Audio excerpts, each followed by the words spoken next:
என்னது அவதான் சென்னைக்கு வந்துட்டாங்களா? அதுவும் நம்ம தீவுத்திடல்லையா?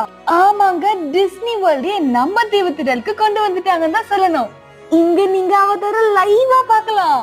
தமிழ்நாடு டூரிசம் அண்ட் மிஷே குரூப் ஆஃப் கம்பெனி சேர்ந்து வழங்கும் இந்த பிரம்மாண்டமான எக்ஸிபிஷன் மறக்காம ட்ரை பண்ணி பாருங்க. 1 month இந்த எக்ஸிபிஷன் நடக்க போகுது. ஜூலை 14 தான் last date. Entry fee 120 rupees charge பண்றாங்க and really worth for money. இந்த பிரம்மாண்டமான எக்ஸிபிஷனுக்கு வரவங்களுக்கு ஒரு சில்வர் காயினும் கொடுப்பாங்கன்னா நம்ப முடியுதா?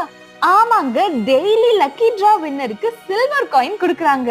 இத பத்தி டீடைலா தெரிஞ்சுக்க நம்மளோட பெரிய வீடியோ பாருங்க, லிங்க் டிஸ்கிரிப்ஷன்ல இருக்கு. தீவுத்திடல்ல யூசுவலா போடுற எக்ஸிபிஷன் மாதிரி இல்லாம இந்த எக்ஸிபிஷன் ரொம்பவும் வெல் ஆர்கனைஸ்டா இருந்துச்சு. இந்த எக்ஸிபிஷன் 6 செக்டார்ஸா பிரிச்சிருக்காங்க. Disney world, treasure house, Avatar world, indoor shopping, outdoor shopping, food stalls எல்லாம் ஏகப்பட்டது வச்சு வேற லெவல்ல பண்ணிருக்காங்க. மறக்காம செக் பண்ணி பாருங்க.